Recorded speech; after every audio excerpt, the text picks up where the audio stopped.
The new adaptation of Dav Pilkey's Dogman attempts to capitalize on the momentum and popularity of its parent series, Captain Underpants, but something is missing in Dogman. While it's hard to argue with the inherent appeal of a crime-fighting super dog, Dogman consistently bites off more than it can chew.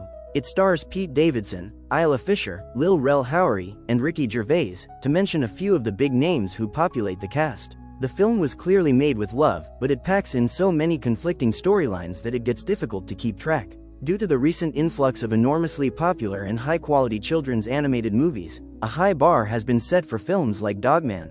Unfortunately, I can't help but feel the movie is talking down even to its target audience. I went into Dogman intending to meet the movie where it's at and not unjustly judge a story not made for me. However, I've seen the best of what kids' animation has to offer. I know there's a more emotionally compelling and universal story inside Dogman, not to mention a better crafted one. Dogman can't decide what kind of movie it wants to be.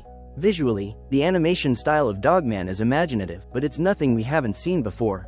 Standing out is difficult in the contemporary landscape of animation, especially when you have to adhere to the source material. The animators and production team, led by director Peter Hastings, were having a lot of fun, and the movie is at its best when it's trying to make you laugh. Of course, the jokes are silly and immature, but that's part of the joy of watching a film like Dogman. The narrative gets bogged down in its attempts to be serious. Dogman's biggest issue is a lack of tonal balance. The story is almost shockingly dark at times, grappling with death, loss of identity, and the cycles of abuse and abandonment in childhood. However, just as we're sitting with an objectively heavy scene, the tension is broken or completely undercut. Additionally, the amount of story threads Dogman tries to reconcile is absurd for a children's movie. If the narrative had been pared down and focused, the humor and sensitivity of the project could have shown. Since Dogman doesn't have any lines, just a few barks, and many whimpers, it's the supporting characters who make the world real. Despite this, Dogman's voice cast does their best to grapple with the script's whiplash, giving the darker elements as much weight as possible.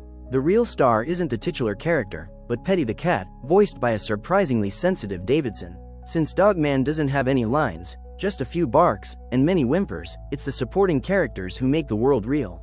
Unfortunately, Dogman spreads itself too thin at every turn, cutting away from Petey and his emotional development just as it's becoming truthful. Outside the narrative structure, there are plenty of strong elements, like the final mecha-style battle that rounds out the final act and the way the world is designed. Fans of the books will have no trouble recognizing some of the strongest elements of Pilkey's work and easily give in to being transported to Dogman's wacky reality. The internal logic of the world is sound and consistent, creating an anchor for when the story gets swept away by its lofty ambitions. Dogman talks about a lot without saying anything. Dogman is trying to tackle too many themes and morals at once, creating a mess instead of a cohesive and accessible lesson. Even though the movie supplies the expected beat of the final battle and sees the villains learn the error of their ways, the narrative ends with a whimper, not a howl. Slowly petering out while making sure to pave the way for a sequel, Dogman's ending goes on for a little too long and doesn't get a handle on its pacing. It's painfully reflective of the problems that haunt every moment of the film. Children will appreciate the humor and visual gags of Dogman, but the adults accompanying them might be a little unsettled by the end of the story. While it's a mistake to underestimate what children can handle and think that kids' movies can't be nuanced, these stories still have to be good. Dogman somehow manages to over and underestimate its audience throughout the narrative, leaving even the least critical viewer confused. If Dogman was trying to set itself up for a franchise and the kind of blockbuster success animated movies found in 2024, it would take a miracle. Gives Dogman a 5/10.